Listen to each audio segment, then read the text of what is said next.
do Senhor Jesus, queridos e amados irmãos, estou de vera feliz de estar mais uma vez com os amados irmãos para participar comigo do programa Hora da EBD.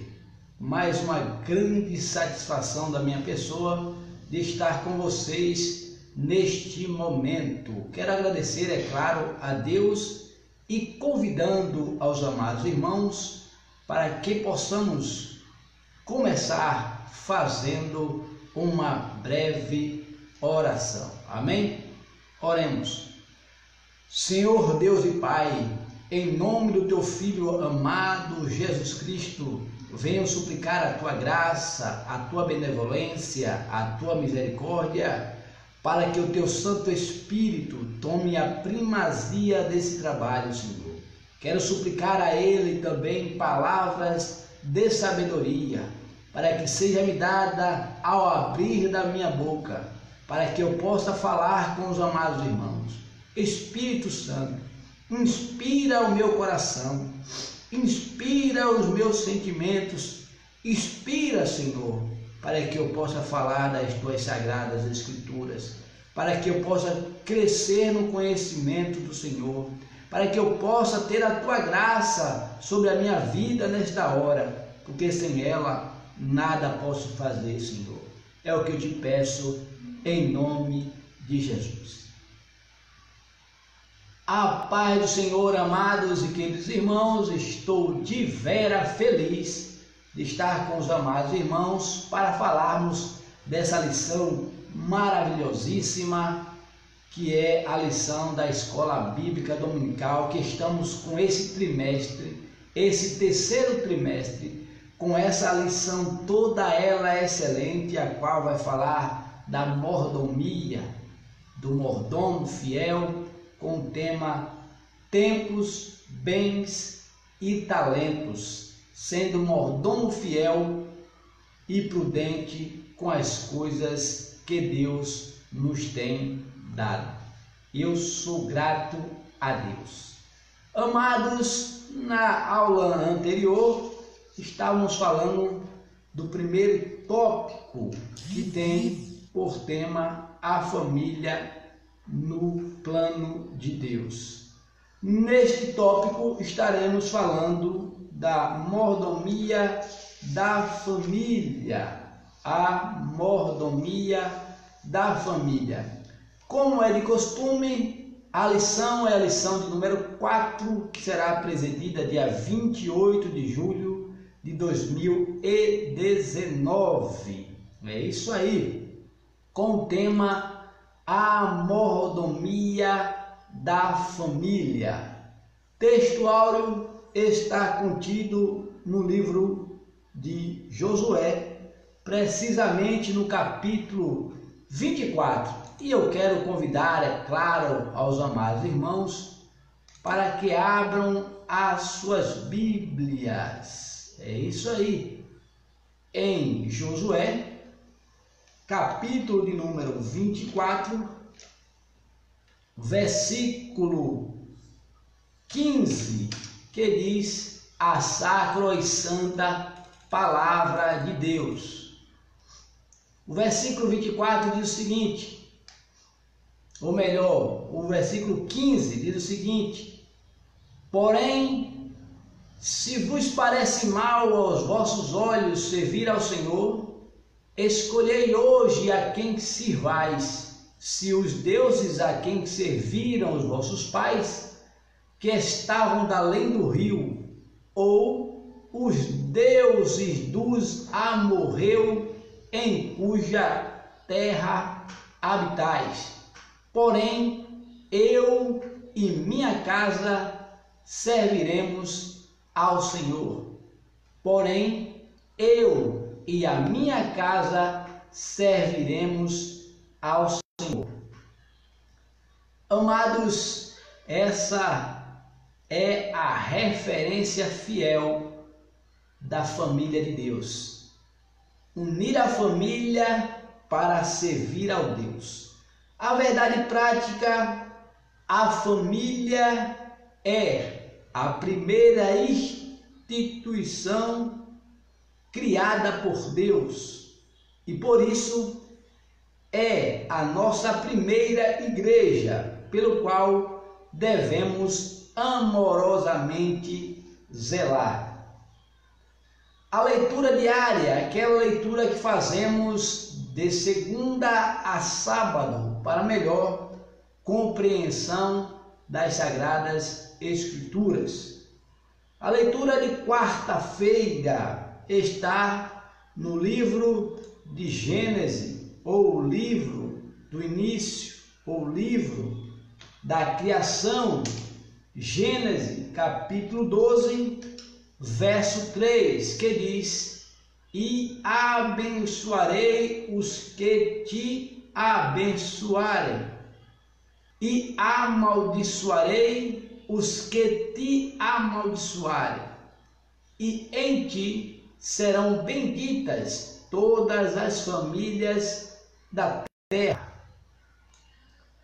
Nós vemos Deus expressando esta verdade ao patriarca e pai na fé Abraão, quando assim o outorgou um chamado da sua parte. Aqui diz o seguinte: esta é a segunda profecia a qual já referimos nas leituras anteriores sobre a vinda de Jesus Cristo a este mundo. Era claro e evidente que para se cumprir a vontade de Deus era necessário que a solução viesse ao mundo pelo meio legal, e nisso usou uma família temente a ele, e da família e da linhagem e da descendência do pai Abraão nasceria a Jesus. Aqui diz o seguinte: o texto fala de uma bênção espiritual que viria através da descendência de Abraão. Paulo declara que esta bênção se refere ao Evangelho de Cristo, oferecido a todas as nações. Aqui eu faço um parêntese, porque estamos muitas vezes referindo-se das mesmas referências para os amados irmãos, porque o objetivo dessa pré-aula é fazer com que a palavra fique cravada em vosso coração, que não somente use o conhecimento para a sala de aula, mas para que seja colocada ela em prática, e isso glorifique o nome do Senhor. Aqui está explicado porque repetimos muitas vezes as referências. Amém? A leitura de Gálatas, no capítulo 3, versículo 8, diz o seguinte: ora, tendo a Escritura previsto que Deus havia de justificar pela fé os gentios, anunciou primeiro o Evangelho a Abraão, dizendo: todas as nações serão benditas em ti, para que a bênção de Abraão chegasse aos gentios por Jesus Cristo, e para que pela fé nós recebamos a promessa do Espírito. Ora, as promessas foram feitas a Abraão e a sua posteridade, ou seja, ou a sua descendência. Não diz e as posteridades, como falando de muitas, mas com uma só, a tua posteridade, que é Cristo, ou seja, que da linhagem do pai Abraão sairia o Filho de Deus, ou Jesus Cristo, nosso Senhor e Salvador. A promessa de Deus a Abraão revela que desde o primórdios da humanidade, o propósito do Evangelho era abençoar todas as nações com a salvação. Deus está agora realizando o seu propósito através de Jesus, e o seu povo fiel que compartilha de uma vontade de salvar os perdidos, enviando pregadores para proclamar o Evangelho a todas as famílias da terra. E este versículo serve de fundamento motivacional para a obra missionária em todo o mundo. E louvamos a Deus por isso, porque graças ao Senhor Jesus que alcançamos essa tamanha dádiva. Em Abraão, Deus abençoou todas as famílias. A leitura de quinta-feira está contida em 1 Coríntios, a qual o apóstolo Paulo escreve no capítulo 6, versículo 10, que diz: não erreis, nem os devassos, nem os idólatras, nem os adúlteros, nem os efeminados, nem os sodomitas, nem os ladrões, nem os avarentos, nem os bêbados, nem os maldizentes, nem os roubadores herdarão o reino de Deus. Essa palavra é uma palavra fiel e verdadeira. Aqui, é claro, Deus está dizendo a todos quantos está listado nesta situação que a sua história, a sua vida pode ser mudada quando isso, o homem, a mulher de Deus, abandona aquilo que desagrada a Deus, tornando-se participante do reino de Deus por filiação de Jesus Cristo. Os homossexuais não herdarão o reino de Deus. Essa é o que diz as Escrituras Sagradas. Mas sabemos que existem no nosso mundo pessoas que abandonaram as velhas práticas e hoje receberão, ou possivelmente receberão naquele grande dia, acesso à grande salvação dada por Jesus. Ou seja, todos aqueles que abandonam as velhas práticas, ou seja, o que está escrito em 2 Coríntios, capítulo 5, versículo 17. Se alguém está em Cristo, nova criatura é. Eis que tudo se fez novo. Ou seja, aquilo que eu praticava como um velho homem, não pratico mais. Amém? Continuando a nossa leitura bíblica em classe é sempre expressada no início da nossa transmissão ou na primeira parte. A leitura bíblica em classe está no livro de Josué, capítulo 24, versículo 14 e 15, e no livro de Éfeso, capítulo 5, 22 ao 25 e o versículo 28. Mas, para ganhar tempo, não estarei redigindo, ou melhor dizendo, relatando o versículo ora apresentado. Os objetivos que temos: primeiro, o objetivo geral, conscientizar aos alunos de que a família é a primeira instituição e que, portanto, devemos zelá-la amorosamente.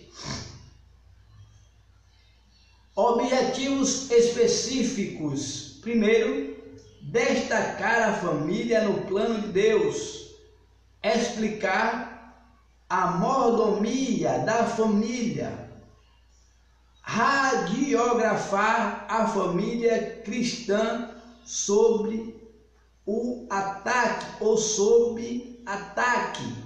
Hoje estaremos falando dessa segunda parte ou desse segundo tópico, a mordomia da família. Amém? A mordomia da família. Os princípios que regem o casamento cristão. Há um manual de único matrimônio, ou melhor, há um manual de único matrimonial, união matrimonial. Vou repetir: há um manual de união matrimonial. A Bíblia Sagrada, nela encontramos princípios universais, antemporais para o casamento. Esses princípios antemporais são eles: o princípio da mordomia e o princípio da heterossexualidade. Palavra difícil, mas de grande importância. Heterossexualidade. O que quer dizer esta palavra? É o relacionamento entre homem e mulher, entre a mulher e o homem, entre o esposo e a sua esposa. Vamos lá, vamos ao primeiro subtópico, que diz, subtópico do subtópico, o princípio da monogamia. No plano original de Deus para o casamento, o principal da monogamia está declarado assim. Preste bem atenção no que diz as Sagradas Escrituras. Vamos juntos, abram as suas Bíblias em Gênesis, capítulo 2,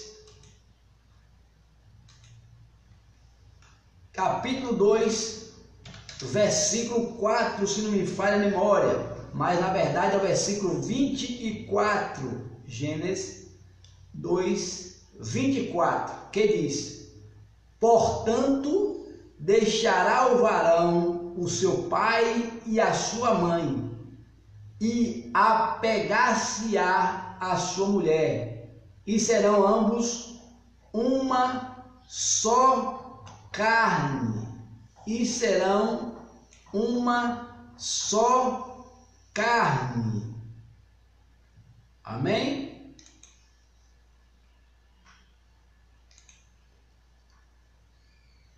Olha só, desde o princípio Deus estabeleceu o casamento. Quando ele apresenta a Adão, Eva, ele está instituindo o casamento. E do casamento, logo após, a família, que dele surgiria como a primeira e mais importante instituição humana na Terra. Não existe uma instituição tão sublime como essa que Deus fez, criando o casamento juntamente à família.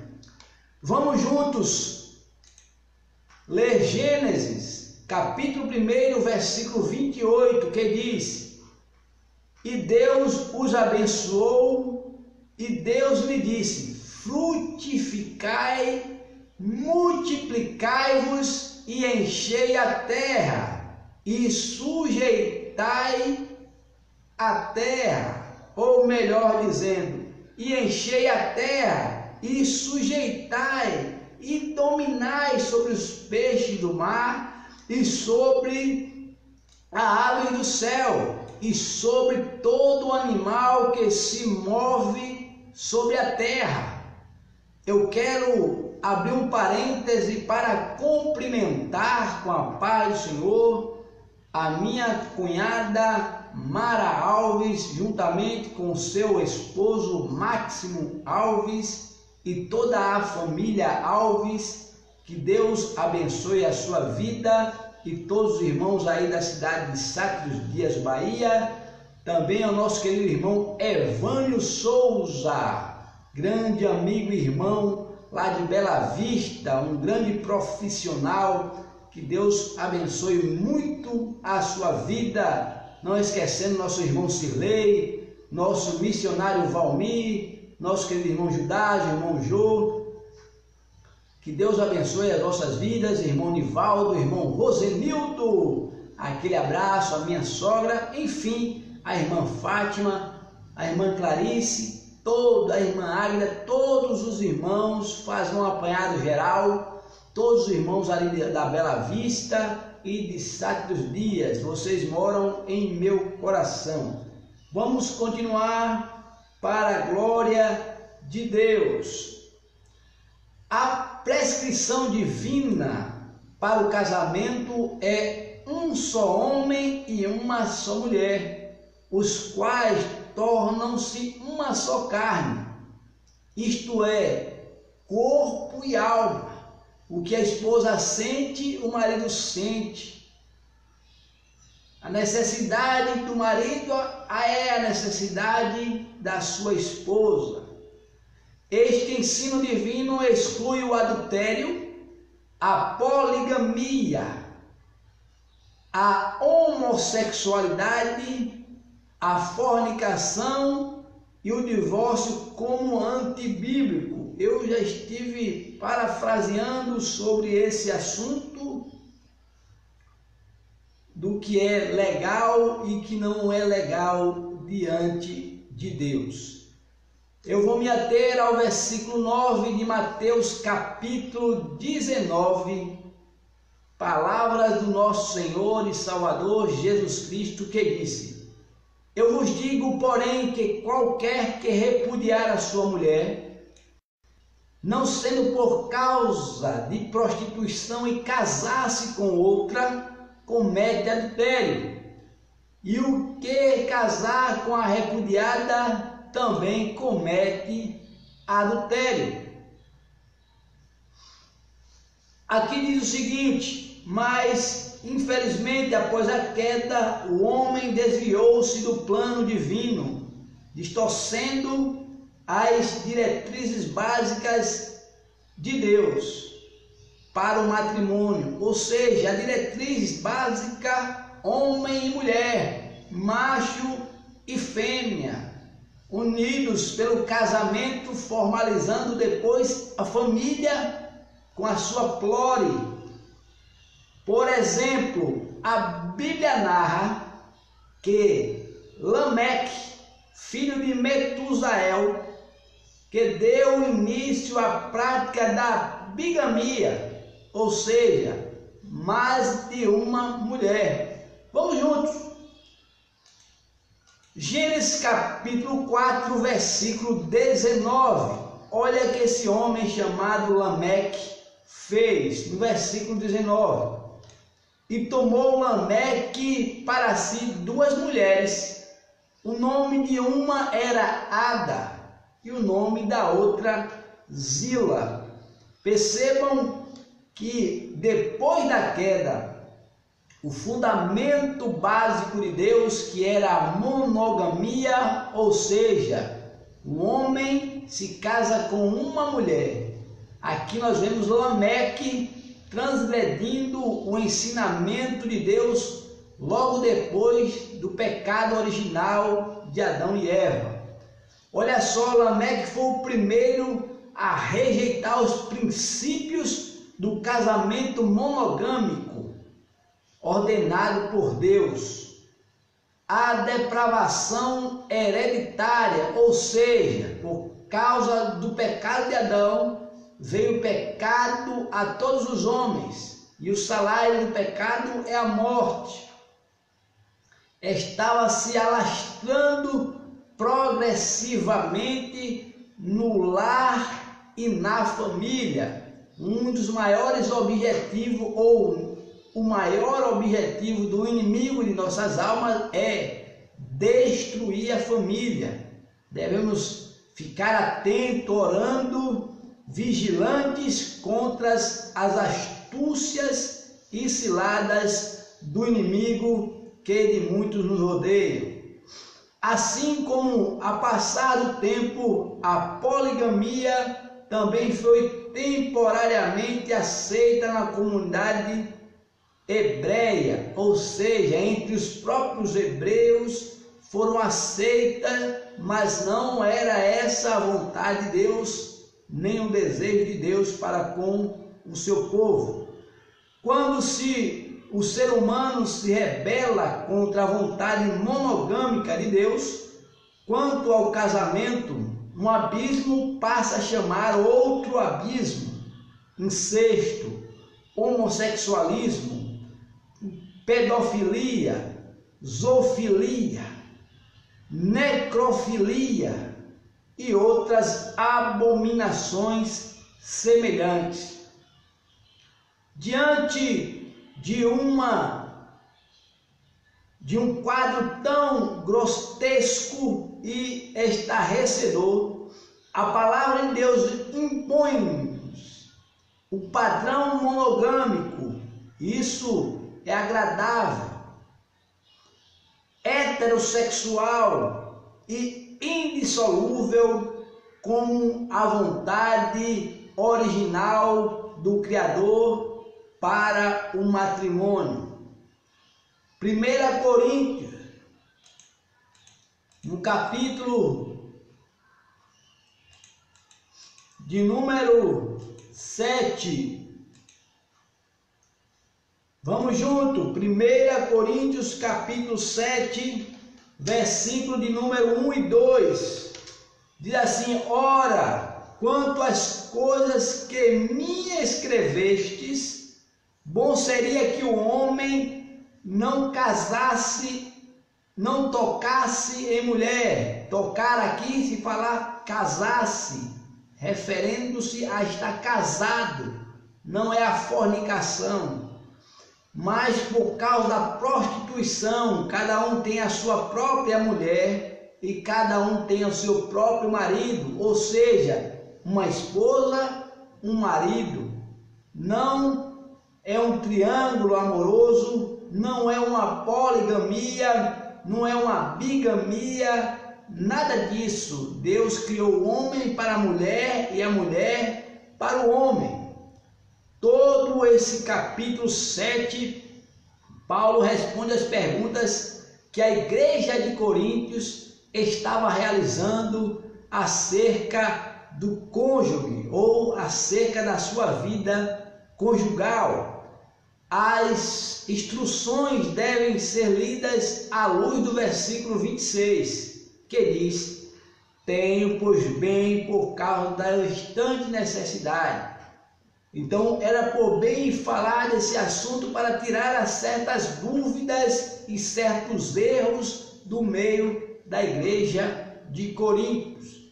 Um período de grande aflição e perseguição estava para vir sobre os cristãos. Então, nesta situação, a vida conjugal seria difícil, ou seja, muitos perderiam a sua esposa, sendo ali abusadas provavelmente pelos aqueles homens que viriam contra a nação. Note-se que não tocar em mulher significa aqui não casar-se. Tocar aqui é referente a não casar-se. Amém? Vamos ao segundo subtópico do subtópico.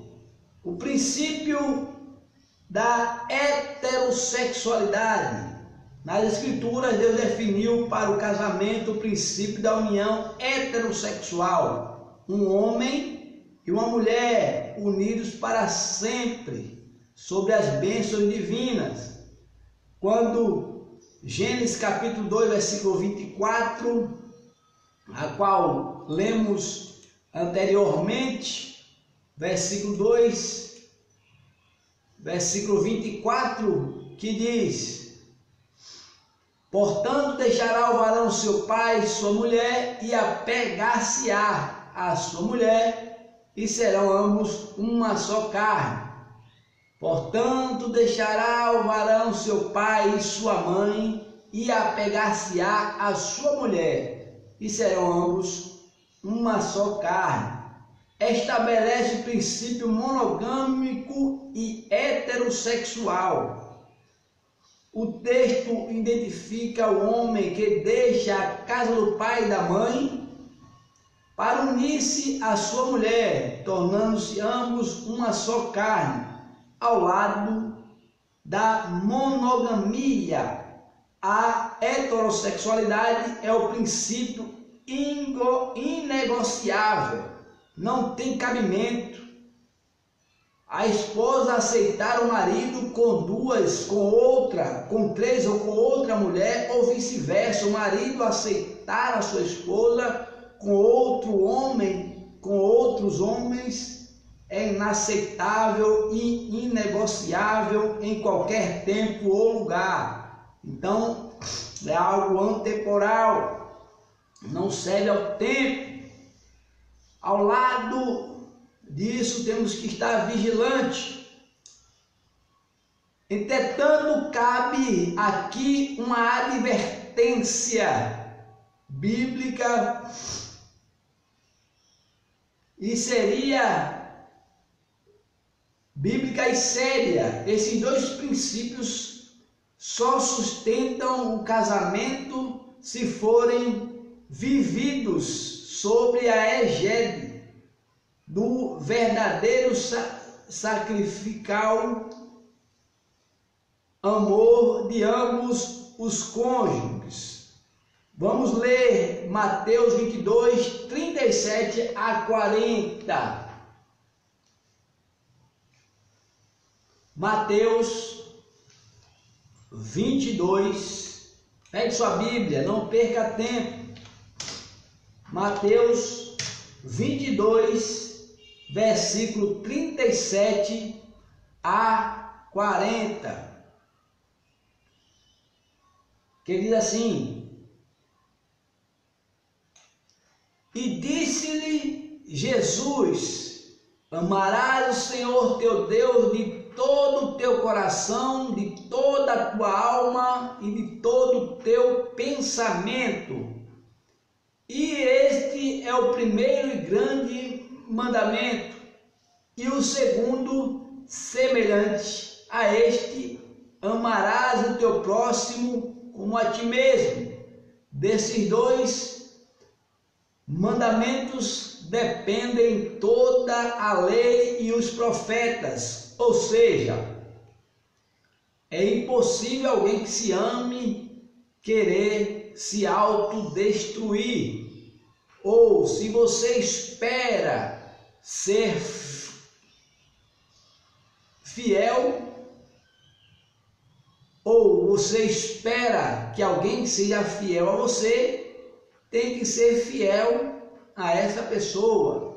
Ou seja, a esposa que eu espero que ela seja fiel a mim, porque eu não quero de maneira nenhuma de ser um instrumento de infidelidade para com o meu irmão. Então, eu tenho que exercer isso, me amando e amando o próximo. Aquilo que eu não desejo que aconteça comigo, eu não posso fazer com o meu irmão. Esse é o mandamento que depende toda a lei e os profetas. O que Deus pede a todos quantos creem em Cristo, que receba a salvação e amor devotado.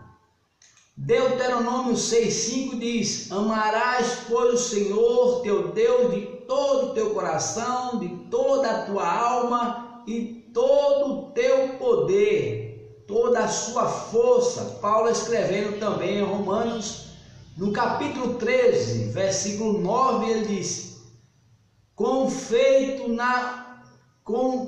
efeito, não adulterarás, não matarás, não furtarás, não darás falso testemunho, não cobiçarás. E se há algum outro mandamento, tudo nesta palavra se resume: Amarás o teu próximo como a ti mesmo.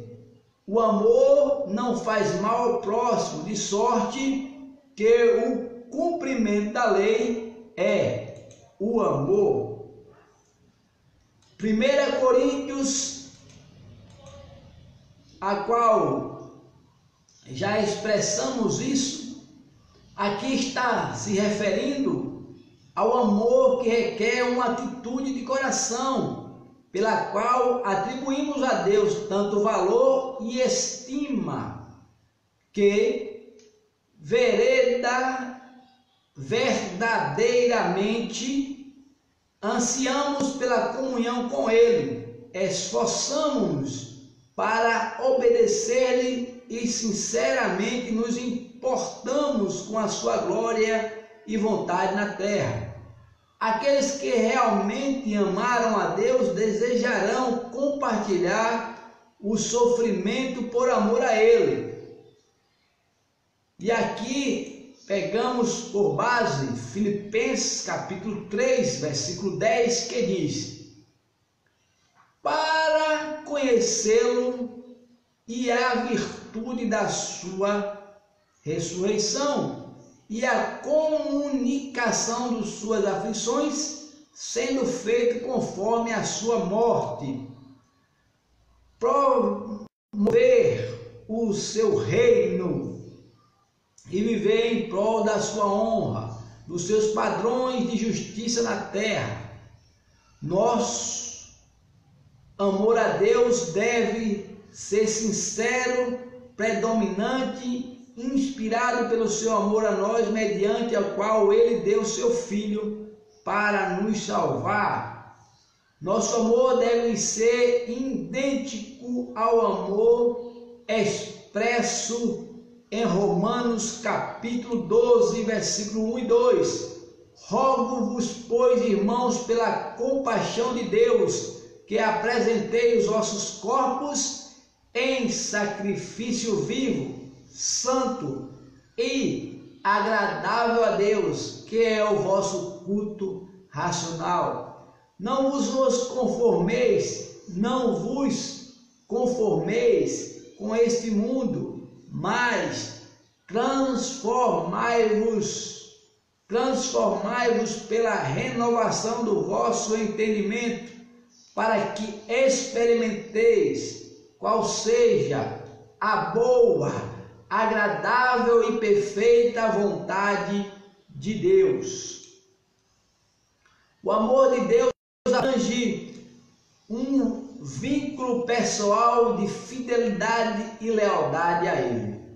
A fé com firme, inabalável liame com aquele em quem fomos unidos pela filiação, o fiel cumprimento do nosso processo de compromissos para com Ele, a devoção cordial expressada em nossa dedicação aos padrões justos de Deus no meio de um mundo o que rejeita, e anseio pela sua presença, pela comunhão com Ele.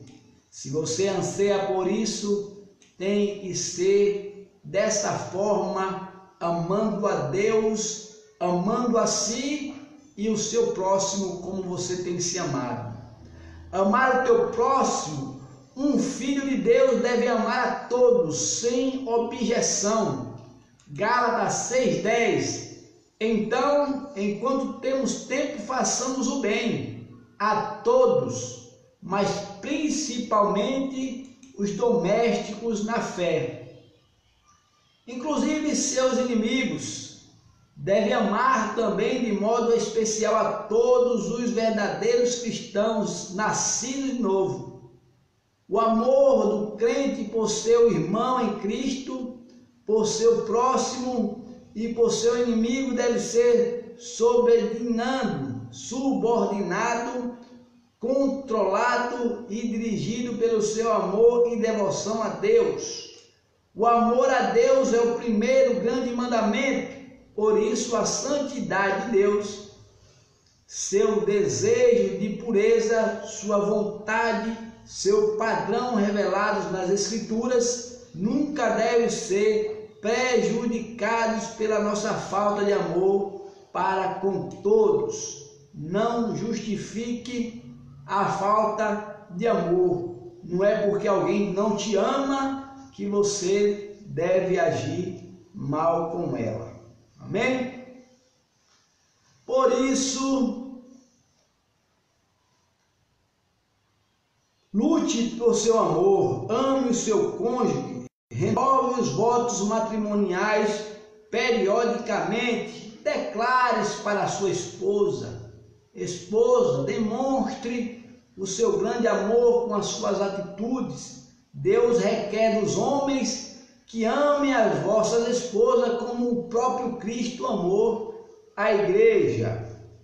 A prioridade da família. A igreja local deve incentivar a mordomia da família de forma constante, efetiva. O cristão precisa ter as prioridades corretas da vida.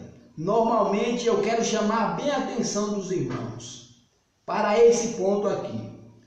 Normalmente muitos pastores que priorizam a seguinte ordem: primeiro Deus, segundo a igreja, a esposa e filhos. Biblicamente, o crente deve priorizar primeiro Deus, a sua própria vida, o seu cônjuge, os seus filhos e só no último a igreja local, a igreja física. Vamos estar atento a isso, que Deus não quer que venhamos abandonar a nossa família com o subpretexto de que está fazendo a obra de Deus.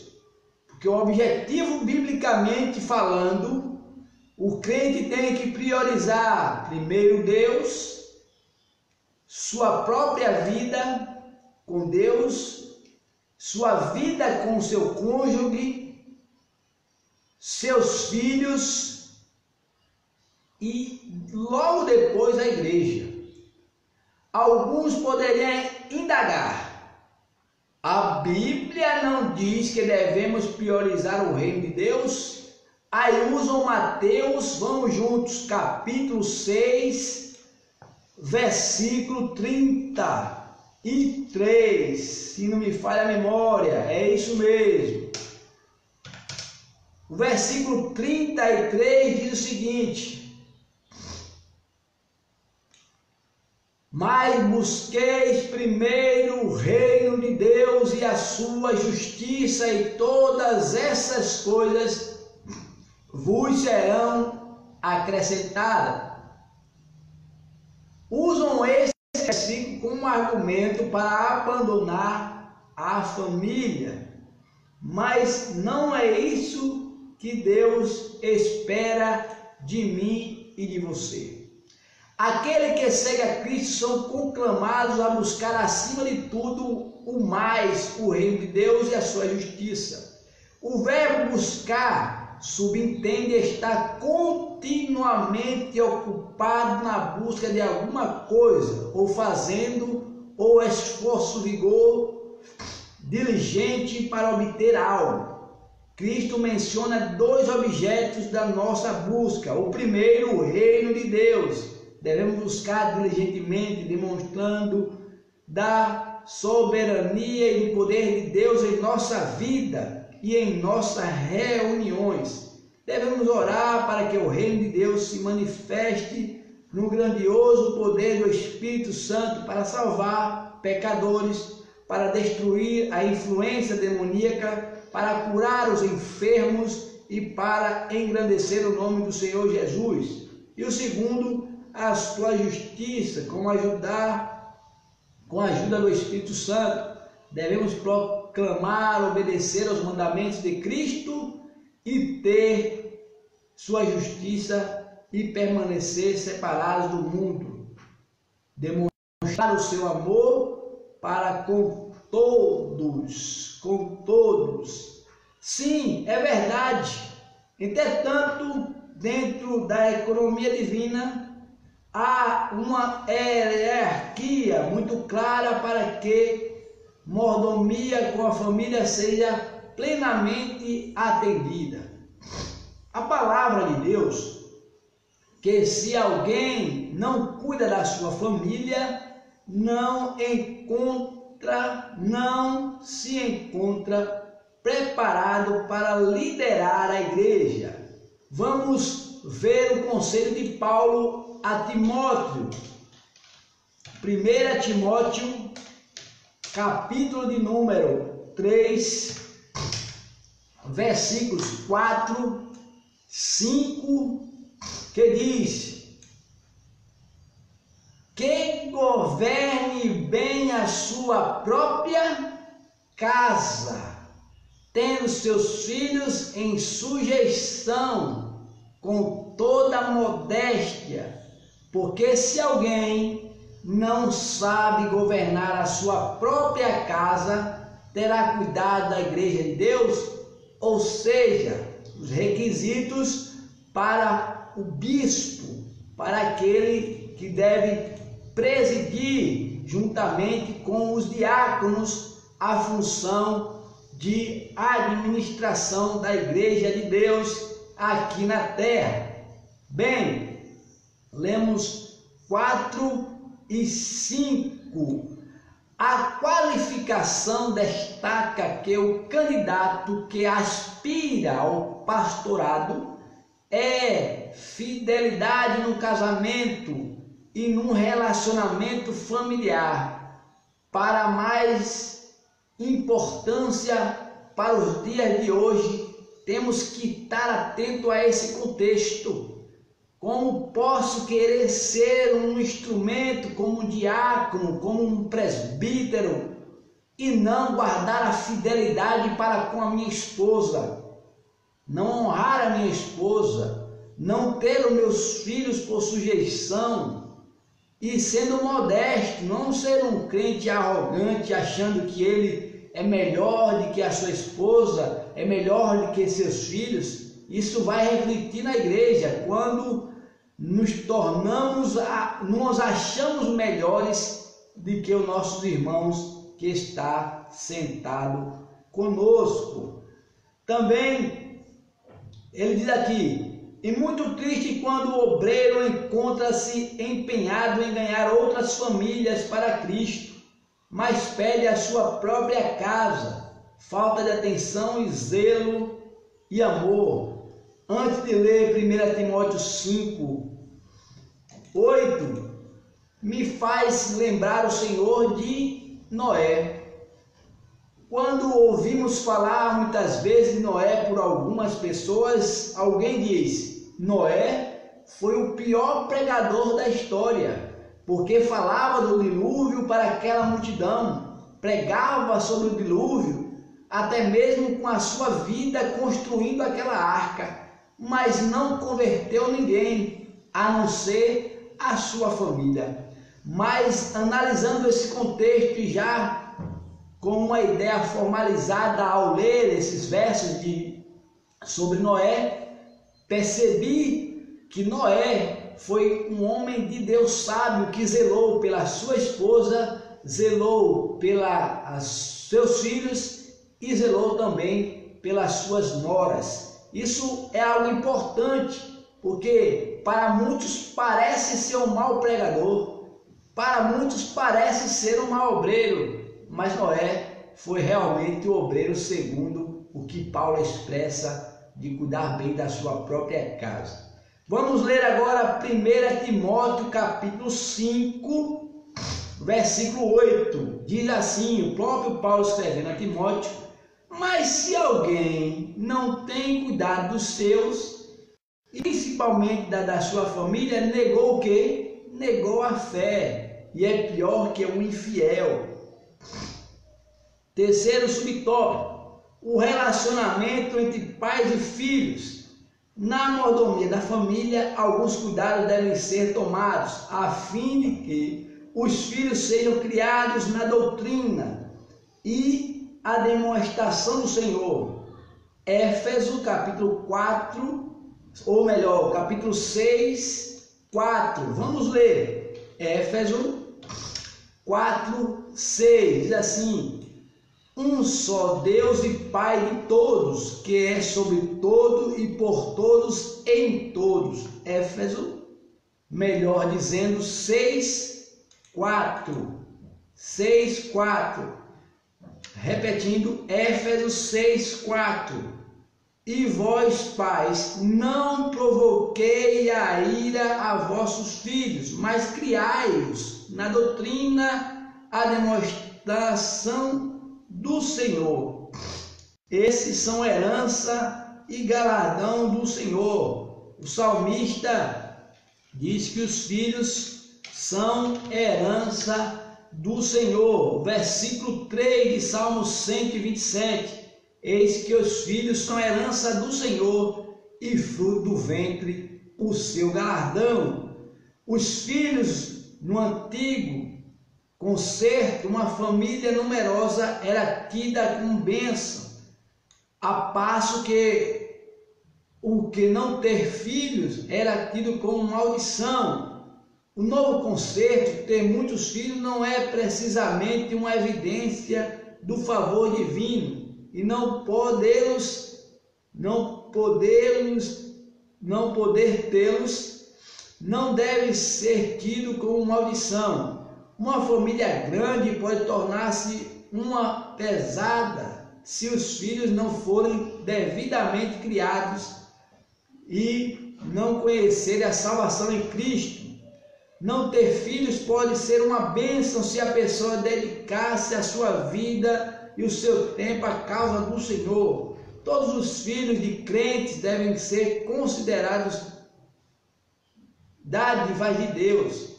Requerem os pais uma criação sábia e cristã. Só quando os pais e seus filhos aceitam, ensinam e seguem os caminhos e mandamentos do Senhor, que desfrutarão a plena bênção de Deus. Costumo dizer para os meus filhos sobre Provérbios 22:6. Devemos ensinar o menino o caminho que deve andar, que mesmo ao envelhecer não se desviará dele.